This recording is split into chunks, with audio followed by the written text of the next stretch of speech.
Hey, it's Dave Chilton, the Wealthy Barber and former Dragon on Dragon's Den. Welcome to the Wealthy Barber Podcast, where we'll be hosting some of the top minds in the world of personal finance. Yes, that's to balance me out. The podcast is about making the subject not just easy to understand, but dare I say, even fun, honest. Whether you're trying to fund your retirement, figure out how to build a down payment, save for your kids' education, manage debts, whatever, we'll be here to help you do it. Before we jump in, a quick but important note: nothing we discuss here should be taken as investment advice. We don't know you and your personal financial situation, so we're not here to tell you where specifically to put your investment dollars. We're here to educate, get you thinking, and we hope entertain. But please do your own research and/or consult with your financial advisor before taking any action. Hey, it's Dave Chilton, the host of the Wealthy Barber Podcast. Big understatement to say I'm excited today. I'm hosting, I would say, one of Canada's most famous people, certainly one of our most famous entrepreneurs and business people, but one of our most recognized faces wherever she goes. Good friend, incredibly wise person, Arlene Dickinson. A little bit of a background. Arlene, obviously very accomplished. She's written 3 best-selling books. She's a very successful entrepreneur. She's currently the general partner with District Ventures. We'll talk more about that. She's involved in all kinds of other initiatives tied into the Canadian military, very involved in charities, wonderful mother, etc. I mean, I'm just a big fan. She's a true star. But what's most interesting as you get to know Arlene is that she's never really felt that way. She stayed humble. In fact, she will admit openly she stayed somewhat insecure. She's overcome a lot of adversity in her life through grit and resilience. We'll touch on all of that today. But let's start with, why do you still think to some extent you haven't made it? What has led to the insecurities? And have they been positives in your life to some extent? Well, yeah, I think insecurity drives us all, Dave, right? I think a little touch of insecurity is always better than too much hubris. And so, for me, it's always been feeling that I'm more comfortable in the kitchen helping the people who are doing the serving than I am being the person who served at an event. It's just who I am. I relate more to that, and I think and so when I'm in those other situations where I'm, feeling like I'm somehow special or different, it doesn't sit well with me because I grew up with nothing and I still relate to having nothing. And I think my mindset is one of feeling like just normal. Well, that's good. I think it really has helped you because it makes you very authentic and very relatable. I mean, I don't think anybody would argue, maybe you would because you are humble, but you're the most popular dragon, certainly in the history of the show. Well, I'm the longest serving dragon, Dave. But you know what's fascinating is... something just because you're on so long. Yeah, that's true. That's true. But people don't remember how big that show was in your kind of season 4 or 5 to season 9, 10, when it was airing in 2 primetime spots per week, plus the daily reruns at 5. Yeah. I mean, 2.5 and 3 million Canadians were watching that every week at the time, total views. It was absolutely astonishing what it did for your level of awareness in society and your brand power and everything else. But what were the negatives? I mean, all of that attention can be tough. I would say that I'm really glad that it happened when I was older. I don't know how I would have dealt with it if it had happened when I was younger. Because I think, so I often think about, people who find some level of fame, and in Canada it's with celebrities, a small C for sure. But I think, well, unless you're Drake or Celine Dion, or maybe there's Canadians that it's a big C. But I think for me, I was already in my late 40s, early 50s when I went on. I was like late 40s when I went on the show, and so I was already kind of clear on who I was, and so it was like so foreign to me, and I just couldn't let it go to my head because I just think I was old enough to know and understand this was a moment in time. And also, Dave, I never thought the show was going to last more than a season. So every year it was like, what, they're going to do it again? Oh, okay. No, that's funny. Well, you're actually quite shy. I mean, I think people wouldn't know that about you because you're out giving speeches and obviously you're on stage and on camera all the time, but really you're quite shy. Even when we used to go to the charity events together, you were kind of a slip out the back door type person after you'd said all of your hellos and made your contributions, etc. I'm very much the same way. Yeah. In fact, I can remember going to one with you where I walked down the red carpet with you, went inside the facility and went out through the kitchen, out the back door, and I went back to the Royal York. Mm-hmm. But when you're a little shy and a little reserved, then all of that attention, all of the online criticism can be a bit tough to take in. How did you handle all that? It's funny, like, being able to make small talk, I think, is actually a really a good skill set to have, because Agreed. there's something about small talk that allows you to understand what's going on with people and actually just get close to them. And I just get so uncomfortable. I could talk to 10,000 people just like you can, and get on stage, talk to 10,000 people, totally cool. But then get me out afterwards and trying to get me to socialize with, even 50 people. And I'm like, I don't know what to say, like, I'm not sure, because I'm conscious that they're looking at, for some reason, it's much more personal. Right. And so the insecurity of, I think it's a physical insecurity. I said to you before we started today, I went, oh my gosh, like I didn't know this was video too, and I'm feeling a bit sick, and I didn't put my makeup on, and I feel like I look like shit, Sorry if I can swear on your podcast. You can, go ahead, fire away.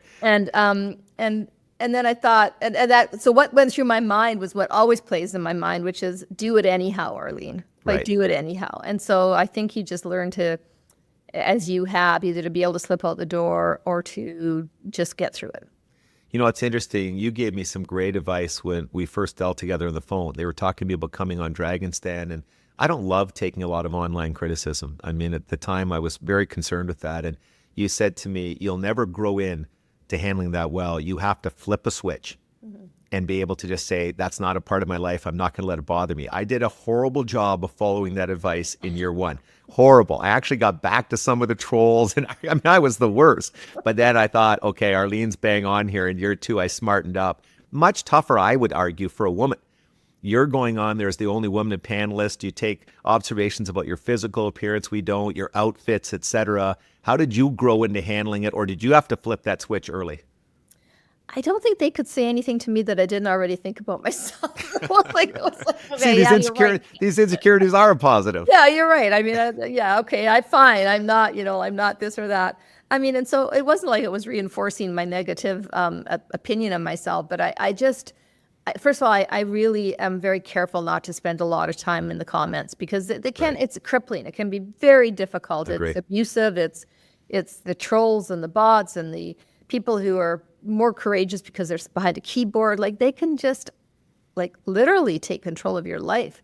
And so I'm very selective. I will answer a few people because I want to engage, and I want people to know I am reading comments when they're nice. But even the ones that aren't nice, I've got a long story I'll share with you another time, because it could take your whole podcast. About the other day, I actually engaged with a woman who was really being very personal in her attacks on me, and I thought, well, this doesn't make sense. Like, I don't even know this person. So I reached out to her and started to have a conversation, and I realized, what is that saying? It's not me, it's you. Right. It's definitely not me. So true, though. It's so true. And we all get hit by it. And again, I'm not great at it, but I'm much better thanks to your advice. I mean, Mark Cuban has talked about how hard he found it early, and how he used to feed the trolls. He used to argue with them and realize there's no win there. No. Like, that's just not the path to take. Okay, let's get away from Dragon's Den. We'll maybe get back to it, but I want to go back to your early life.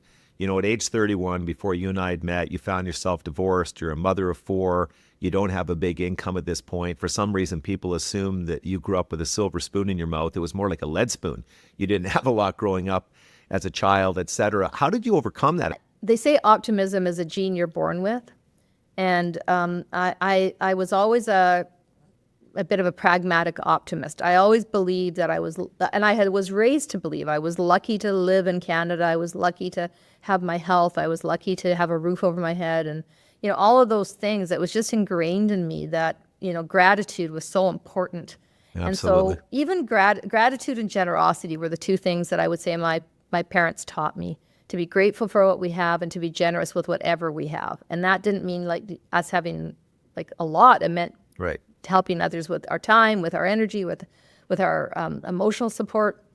And so I think we all do what we have to do because we're parents, because we're, trying to take care of ourselves, because we don't want to, be burdens on others and et cetera. So I think it was more just when people say to me, how did you raise 4 kids and do all those things? I go, but I didn't have a choice. So that's true. What else would I have done? So I had to figure it out. And so the optimism, and then I'd say I believe in hard work. I am a hard worker. Nobody will ever take that away from me. I think I work really hard. But I also know that good timing and good luck do play a role in where we land in life. And sure. not everybody says, well, luck doesn't exist. You make your own luck. Yeah, sometimes good timing is good luck. Like you come up with an idea that, Agree. right? So this notion that there's no such thing as good luck, there is. And so I had a little bit of good luck and a little bit of good timing and a lot of hard work and a good attitude. I sound like a.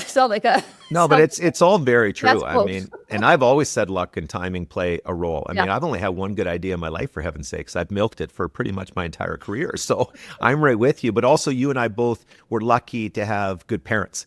Yeah. And they obviously instilled some great thinking in your mind about optimism and generosity. And I really do want to give you credit. I mean, you are not a hypocrite. You have been very generous. You are involved in all kinds of charity initiatives, always giving back in ways that have helped the community, et cetera. So well done. So you're 31. You've got the right attitude. Yeah. You think you can do it, but the attitude alone doesn't fix things up. How do you find an income? Did you become an entrepreneur at that point? What was the next step?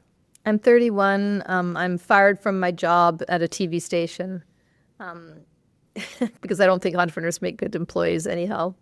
I agree. And I got asked to go and join a company that was in existence already called Venture Communications and join as a partner, which meant could you come and sweat equity because we couldn't pay you anything. All right, and I worked there for 2 years without any pay and lived off credit cards and lived off I borrowed from my dad who had very little money either.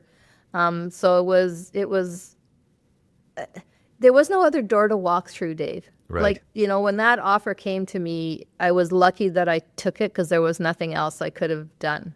I mean, I was prepared to go and do any job, to be honest with you, but that happened and I said, okay, what have I got to lose? And so I did it.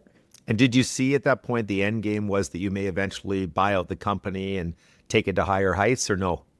No, what happened is I worked, I had two partners that were older than I was, and I started to really love it. Like I didn't realize I had that entrepreneurial kind of spirit in me. And so I started to just really love it.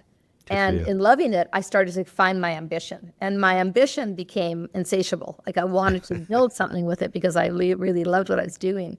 And my partners didn't want to, and they were fighting all the time. And so buying it out was something that happened after being in the business for about 9 years. And that's when I went to the bank to see if I could borrow money to buy them out. And they looked at me and said, I said, I want to, buy out my partners. And they said, who are they? And I told them. They said, well, are you going to bring in some other male partners? Because you should have other male partners around you. And I went, I'm trying to get rid of. I'm trying to get rid of my male partners. And I couldn't get any money. So I did what we always say on the show. You use your working capital, and that's just dumb. And I did everything we tell people on the show not to do. I used my credit cards. I used working capital and cash flow to buy them out when we couldn't really afford to. But I was determined to grow it, and I never looked back from that moment when I took on the control of it, because it was now in my power, and I didn't have to have somebody else permission to do anything. And Crucial. So I did it then. And did they give you some help with vendor financing, or did they force your hand to go find everything? Oh, geez. Nothing. So that had to be super tight. And now you've got forced growth. You better start growing this thing. Now, tell our audience, what was it? So you've got Venture Communications, but what was it? Was it an advertising agency? Yeah, it was a marketing communications firm, and it did PR, and it did sports marketing, and it did crisis communication, and it did production, and we were a little bit of everything. And I say all those things that we were 5 people. Okay, like we did everything, but we never said no to any job that we weren't expert at, or didn't tell people we were expert at. And so we did all of that, and then but when I bought it out, we were about 25 people, and we were starting to grow. That's a big agency at that time. Yeah. That's a very big agency. It was located in Calgary, but you had a Toronto office then as well? No, we started off just in Calgary, and then we actually went. Opened an office in Winnipeg to service a client, and then we opened an office in Ottawa, did an acquisition in Ottawa, then we did moved to Halifax and opened an office there. I don't know, like a smart person would have said, let's open in Vancouver, or let's open in California, or Hawaii. Yeah, Winnipeg is not the next choice on most people's expansion list, but I do love Winnipeg, but it's not the next choice usually. Yeah, but but we did it to service clients. And so they asked us to service them from there. Right. And so we did. And I learned about what it's like to run remote offices. And I learned about acquisitions. And I learned about the challenges that come along with those things. And I did a couple acquisitions. I did some growth strategies. And I was learning, I was building the plane as I was flying it, man. I was like, not sure what I was doing, but I was having fun doing it. And the big move, obviously, in terms of brand exposure came when, as we mentioned earlier, you jumped onto Dragon's Den, and now all of a sudden you've got all of these eyeballs seeing you weekly, and you come across as very intelligent, very marketing savvy. Did that help that business to grow? Did you start gaining clients because of the exposure on the show? No, I'd say the opposite. Really? Yeah, because what I found is I'd get invited to a lot of, like, I could get a meeting, and I can get a meeting. I can get a meeting as soon as you were on the show. You could get a meeting because people were curious about For sure. the person on the show, right? But then you had to still get the business, and most of the times they really weren't looking for an agency. They just wanted to meet me, and so it was like, oh, cool. So okay, this is going to turn into business, but. It certainly helped with my credibility, though, and it helped with the profile, and it help with name recognition. So yeah, I shouldn't say no so quickly. Of course it would have helped, but nobody came to me and said, hey, here's a multi-million-dollar contract because you're on a TV show. Yeah, it doesn't work that way, sadly. No. I'm curious, how did you get on the show? Like, how did they find you, and how did that whole process go? I'm sure you get asked that a lot, but it is actually quite interesting. So you started off, talking to me about how I'm very introverted and I don't like attention, which is all very true. And my PR person, my PR lead, had put me down on a list for some list of women, female entrepreneurs. I think there were 3 of us in the country at the time. Like there weren't very many back then. And I got on some list of female entrepreneurs. And I had said to her, "Don't do it. I don't want to be on this. Like I don't want to be any attention on me. I'll put the attention on the business." And got on the list. And I guess somebody from CBC saw the list and called me up and said, we'd like you to audition for the show. And I did not want to audition. Like I was in marketing. I knew what TV was all about. I didn't want to audition for it. And they talked me into it. And then so I did it. And what was your biggest strength on the show in your mind? I think it's the same today as it was then, which is I genuinely, again, going back to what I said about being more comfortable, talking to the people, working the event versus attending the event. I really relate. I can listen to those entrepreneurs, and I genuinely empathize with them. I can feel what they're going through, and I can sense, and I can, their stories, we don't have a lot of time with them, but we have enough time with them to hear their storyline and to understand whether they have money or don't have money or where they come from or what they've done and sacrificed. And I just relate to it. And so I think my strength is that it's a genuine compassion and empathy, but I'm also a good business person. So I think I bring both. I do too. I think that was your unique mix, in that you could be quite strong in your opinions and quite forceful, but you were an empathetic person. In fact, you remember the couple that came on and they had the wall stickers, and they had lost everything. They'd lost their house. They'd lost the whole shebang because the adhesive hadn't worked. And you gave them great advice, but you were also crying. Mm-hmm. And you could see the sincerity of your affection for them and what they'd been through and the empathy and everything else. So no, I do think that. I also think on the show, your relationship with Kevin was a big positive. You guys had a sincere distaste for each other at times. People always ask me, was Arlene faking that contempt for Kevin? And I said, I don't think so, because it existed in the lunchroom. It existed at the charity events. I think it was very much real. And I know you have respect for a lot of what he's accomplished, but you guys really did have a combative relationship. Yeah, I mean, I think that's why they chose me for the show, because he was at my audition and sitting beside me, and he did what he always does, which was kind of had been very disrespectful to somebody who was on the, was taping that day when we were getting the auditions done. And I just, my immediate, justice warrior Arlene came out, and I kind of told him what I thought of him, and I didn't even know him. I had no idea who he was. And so I remember thinking, well, there's no hope in hell they're going to ask me to be on this show, because I just yelled at their guy. You shot the star down. But it turns out they liked that, Dave. Turns out that they liked that part. No, you were great at that. You really were. And we'll get back to your relationship with Kevin later because I want to talk a little bit about the U.S.-Canadian relationships and his involvement and everything else. But you've just added great value to the show. And to me, I always look at Dragon's Den and I say the same thing every time I give a speech. Huge net positive for Canada. Whether you like the show or didn't like it, whether you saw its flaws, it got a lot of young people thinking about entrepreneurship. We are struggling with business formation hugely in this country. The stats are bad. We need people thinking like that. You go to business schools, you go to campuses at colleges, so many young kids come up and say, hey, I watched Dragon's Den and Shark Tank growing up, and that's why I'm interested in this in the first place. That show had a positive impact, no question. I know this isn't about, this isn't the intention, but because we're not here to talk about you, but let's talk about you for a minute. You did that too, Dave. Like you were so good at amplifying the intention of the show, which was really to help people find their voice and their future and to be encouraged about, building a dream.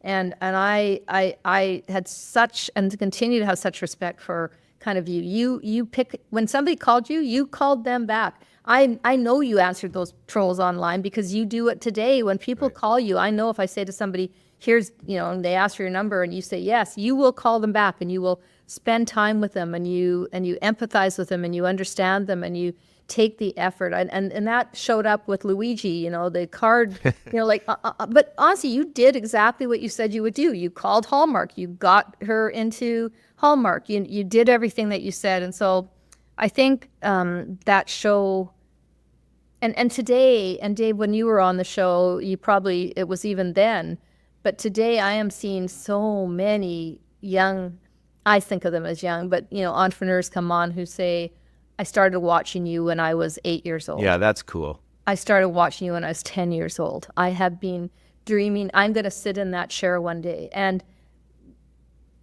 you know what? They will. There's some of them that actually are going to.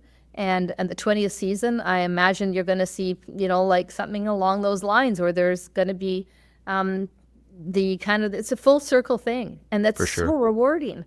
It's so rewarding to see these entrepreneurs who grew up watching the show come on the show and have built like hundreds of millions of dollars in company, value and have been so successful. It's incredible. No, it's very cool. Okay, I want to talk about two lessons I learned from you in the show because I think that the listeners will benefit from them. Two things you taught me, both during due diligence, interestingly. You and I said yes to a food company. And I did the due diligence and I kept contacting you and saying, wow, I'm a pretty tough guy when it comes to due diligence. This is excellent across the board. This, and this. And you repeatedly said to me, the gross margins aren't big enough. And I would say, yeah, but like 8 out of 9 things here are really positive. And you would say the gross margins aren't big enough. You need to dive into that and see if we can get them up quickly to support the needed marketing to get this food product moving, or the other things don't matter. You ended up being totally right. That they never got big enough. We did invest in it. We got out more or less breaking even, thankfully, but they never did get where they needed to go. Jimmy Pattison is very much on your side. He always says when people do due diligence, they look at 50 KPIs. There's really only 3 or 4 that matter with each business. Make sure you know how to pull the levers to get those moving. Yeah. And I've always remembered when I've looked at other food companies, you saying, you better have decent gross margins to support the marketing.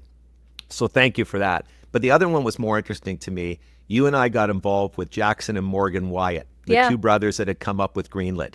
Yep. And I did the due diligence with Ron Duke. You're a good friend and right-hand person at that time, and is still involved with you, is he not? Yeah, he is. Yeah, and great guy. He is. And we looked at it, and we did a lot of testing, did a lot of things, and decided, I don't think so.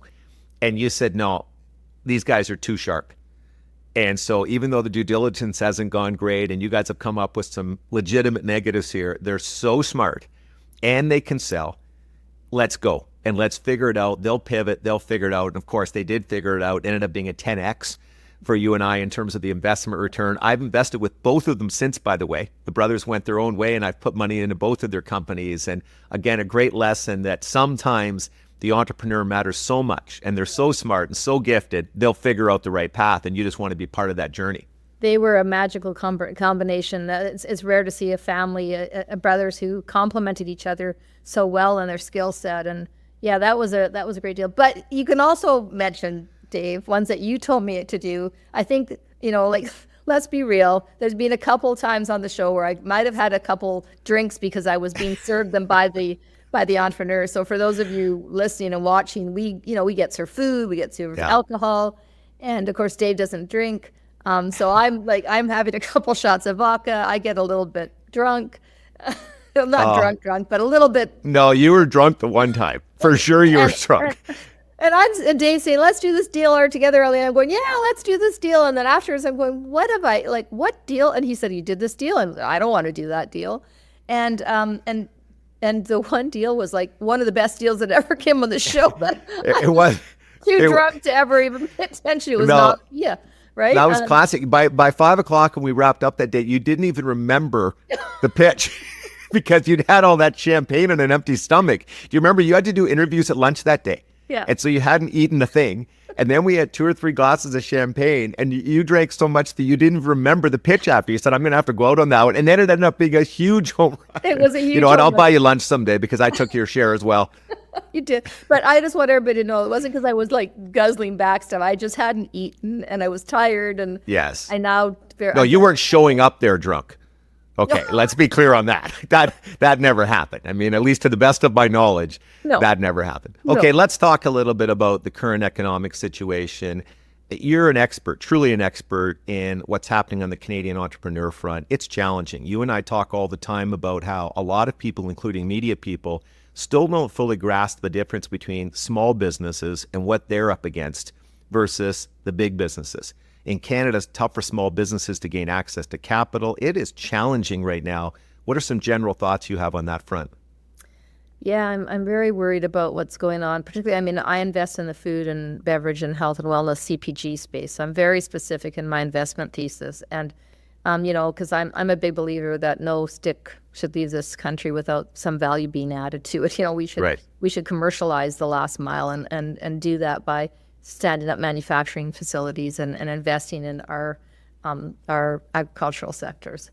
And I think right now you see there's so much uncertainty and so much fear, and investment has always been tough for early stage businesses in Canada. There isn't a lot of capital, and now it's actually gotten, as you know, so much worse because people are standing at the sidelines wondering what's going to happen, and they don't want to invest in a country that might be under all sorts of recessionary, inflationary type of challenges, given whatever might happen with tariffs. And so entrepreneurs, but what I have seen is that even through all that, the entrepreneurs that I talk to are so, they can't help themselves. They still see the opportunity. They still are going. And they're just trying to figure out ways around it, which is what an entrepreneur does. In tough times, they find the opportunity. But it's challenging. It would be a lie to say that things are going to be easy for them for the next little bit. I agree. And you use the word uncertainty. It's always uncertain, but it is uncertain times 10 right now. Yeah, right. And therefore, getting capital to come to your company is so tough. We have that gap in Canada. You get the friends and family around here that you get in the States. And frankly, in some cases, it's easier to get that here. We've had a lot of tech success. But that next round, before you've really proven your growth and found the product market fit, it is almost impossible to come up with that 2 and 3 million. And in food, of course, beyond impossible. You've stepped in and filled that void to some extent. But wow, is it tough? Well, now with people looking at potential tariffs and challenging recession days coming, it is almost impossible. But what's our answer there? Does the government have to get more involved? Do they have to start backing up some of the loans to some extent? What are the solutions to this capital access problem? Yeah, I mean, listen, you're much smarter than me when it comes to creating economic solutions like that. But I can't, I mean, I do understand it, and I understand the economics of it. And I think in this case, what we need is more like a equity type solutions as opposed to subsidy type solutions. We need to invest in these companies and these manufacturing facilities. We need to get our resources to market by investing in them. And if that's a sovereign wealth fund of some sort, if that's, whatever it is that we need to do to attract the capital to back our resources going to market, our minerals and our resources, to invest in these entrepreneurial endeavors, which is innovation, and to back our agricultural sectors as well as our technology sectors, and we have to do it. I don't like the idea of saying it's all government's government's going to be the solution. Government will be part of the solution for sure, because they have to take away the red tape. They have to it has to be easier to get projects greenlit. It has to be easier to get, funding because you have regulatory easements. But, government can't fund everything, or we end up in even more debt. So we have to that's why I'm saying we need equity type solutions opposed to debt solutions. Or even debt solutions, which are fine as long as they're paying a return back to the country. But they can't be subsidized solutions on everything. It just won't work. No, and you get more careless spending when you get subsidies as opposed to true investment. So I agree with all of that.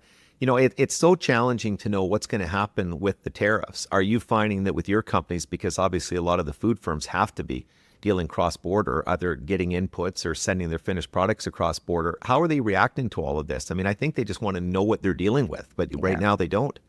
Well, and it's funny you say that. I was looking at, somebody said to me, all we really want is, can you just tell us what's happening?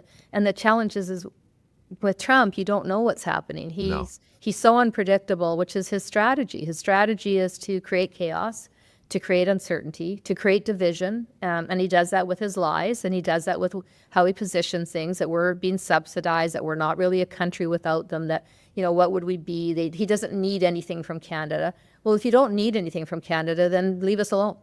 Right. But you, in fact, do need stuff from Canada. You need a lot from Canada. And it's, I don't know any Canadian. I mean, I shouldn't say I don't know. I know some Canadians that say, oh, let's be the 51st state, 51st Kevin, let's have an economic union. Well, that's not possible. And it's just another soundbite that sounds really good and easy. But you don't have an economic union when you're giving up everything so they can make economic value out of it, and you get nothing behind. That's not a union. That's a takeover. That's right. I agree with all of that. Do you think there's any positives going to come from this? You see a lot of Canadians coming together now. We're finally talking about taking away a lot of the regulations and limiting our efforts there to add, and maybe we're going to do more things on various fronts that'll be more pro-business, including lowering taxes in some spaces. We're seeing more people thinking buy Canada, all of those types of things. And we've got to figure out ways to get our resources to a wider variety of buyers than just the U.S. Do you think this push will stay up? And do you think we can do that in a timely fashion, or does the bureaucracy of all this slow that down so it won't happen in a meaningful way? I choose to believe that it will happen. I think we will see interprovincial trade barriers coming down. I believe that will happen. I believe that the Canadians are now saying they want, for the first time, you've got provinces, cities, and the country saying, let's put pipelines in place, let's get electricity to market, let's get crude to market, let's make sure that we are less reliant on anything coming from anywhere else, given we have all the resources we should be able to fend for ourselves now, and always have been.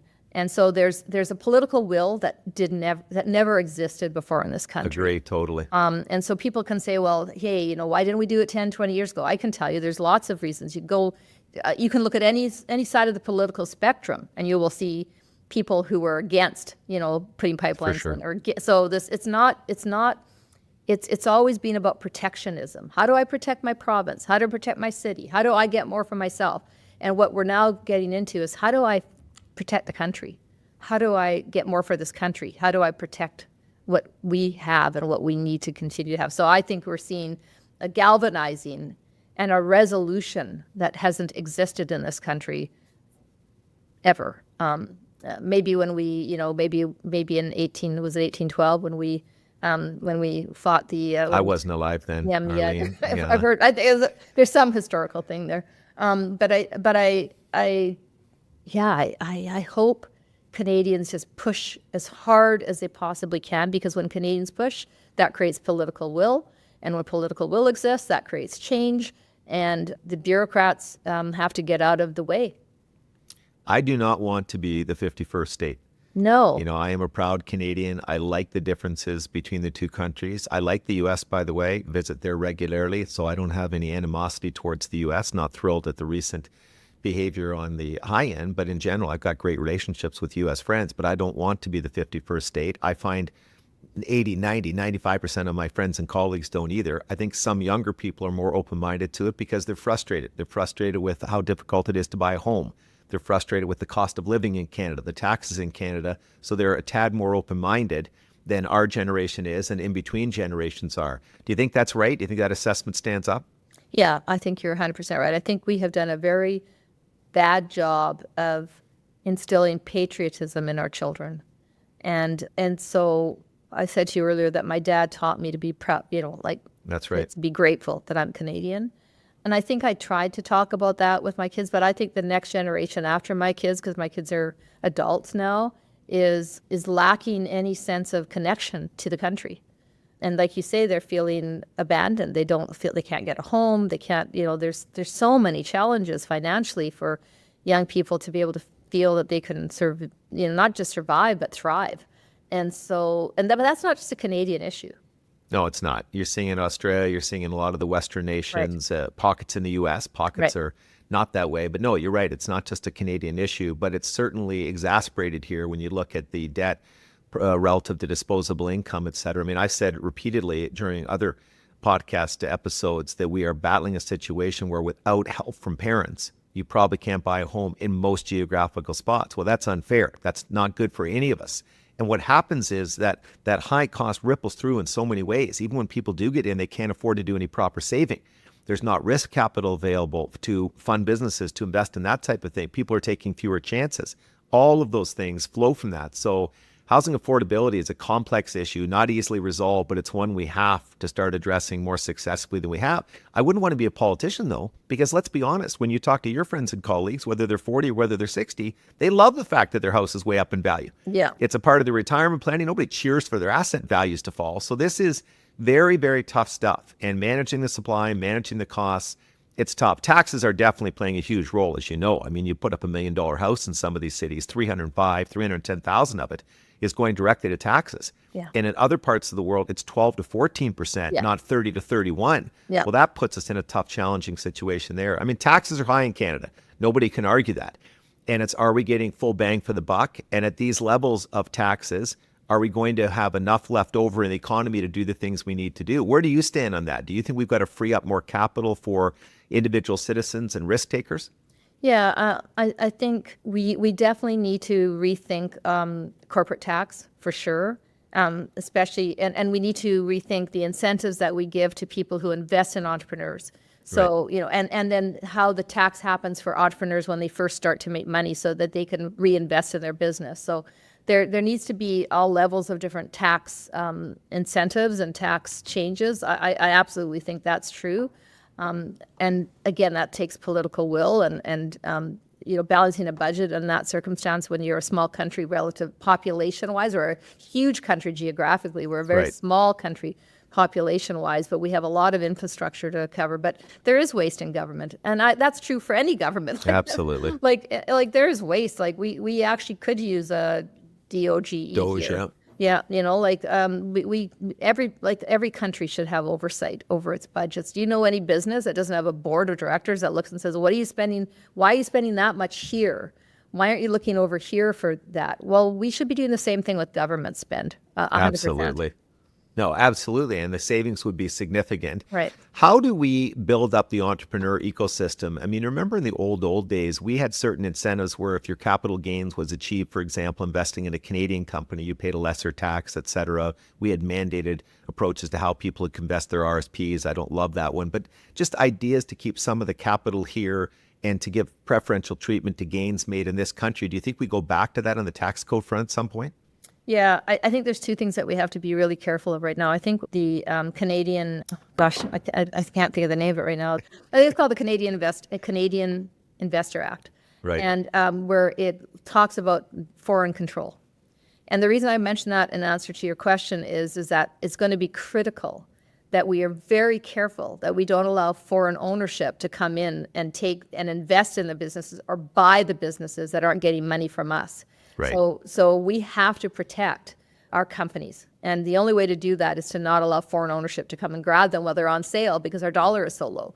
So, Absolutely. We need to think about that. And then on the other side of that, we need to encourage investment by offering some sort of tax incentives to people so they will invest in Canadian companies and in Canadian entrepreneurs. And everyone I know who's in business is smart enough to understand that if you can find a way to drive revenue and you can de-risk it through either some sort of a sheltering mechanism or some sort of a tax, saving mechanism or something. You will find a way to do it because that makes sense economically. So we do need that. And it's not, I just want to say, because I think people might hear this and say, well, that's just lining the nests of the people that have money. That's not what I'm talking about. I'm talking about, helping entrepreneurs reinvest in their own businesses by giving them tax breaks, helping earlier stage companies get investment because the investor gets some sort of an incentive to help those companies, and then, helping them with, their ongoing costs of doing business, whether that's through tax breaks for the supply chain of what they're doing, whether it's through manufacturing facilities. There's lots of ways that we can help. It's complex. That's one thing I've learned the most through this. And I thought I understood the complexity. It is incredibly complex. And it gets distilled down, Dave, on social media into these very simple ideas. Right. Just do this, and that'll solve everything. But you pull over here, and it creates a problem over there. So there's this highly integrated, complex kind of structure that exists that is not as simple as just do this. But in some cases, build pipelines, like cut red tape. Get the interprovincial trade barriers down, buy Canadian, invest in Canadian. It is simple. No, I agree with all of that. You're right. I mean, you pull one string and it does some unraveling over here, and you have to have second and third order thinking, but we can't let that freeze us. No. We have to do some of these things we know will work. And you made such a good point. We're not talking here when we look at some of these tax ideas about lining the pockets of the already wealthy. We're talking about the HVAC operator. Right. And how does she gain access to capital to grow her business? That type of thing. That's where we've been very weak on a lot of the small business fronts. They haven't had a chance to gain access to growth capital. You see a lot of funding institutions in the US, but you see almost none in Canada. That pocket is really an important one, and we don't have anything servicing it. So you and I are not talking at all about necessarily the big telecommunication companies. We're talking about local small businesses. We're talking about the company that's proven themselves in Kitchener-Waterloo and now wants to spread its wings across the rest of the country and internationally. How do they do it? They need access to capital. Right. Yeah, and sometimes that involves a preferential tax treatment. Right. Because it's easy to say, well, just sell to Europe, sell to Asia. Okay, great. I want to. Help me get there because it's going to cost money. And I don't have money right now. But I've got a great business. I'm doing $10, $20 million and $5 million in revenue here. And I could export to Asia. There's already market for it. But I need capital to grow. I need growth capital. Where do I find that? Well, you go to anybody, any financial institution or a lender or a VC or a PE firm, and they'll say, oh, you're too small. That's right. That's right. Now, the BDC and the EDC do some interesting things. Yes. And I think one of the things we can do a better job of is educating business in general about the value adds that they come in and often provide, sometimes through matching, and other people have to be playing as well. But I think that they offer some good services. Okay, let's switch gears here before we let you go. Pardon me? And FCC. Absolutely, and the FCC too. So let's move past that for a second. AI. I'll tell you a huge cultural difference I notice. When I'm down in the States, it is the topic of conversation. When you're with business people, it's on the top of their minds 80% of the time. When I'm up in Canada with business people, even before the recent tariff kerfuffle, et cetera, much less attention being paid to it. I'm fascinated by the whole space. How do you see it playing out? Is it impacting any of your businesses yet? Are you paying a lot of attention to it? I am. AI it's so rapidly changing too. Like it's so quickly becoming ubiquitous in everybody's lives without them even understanding.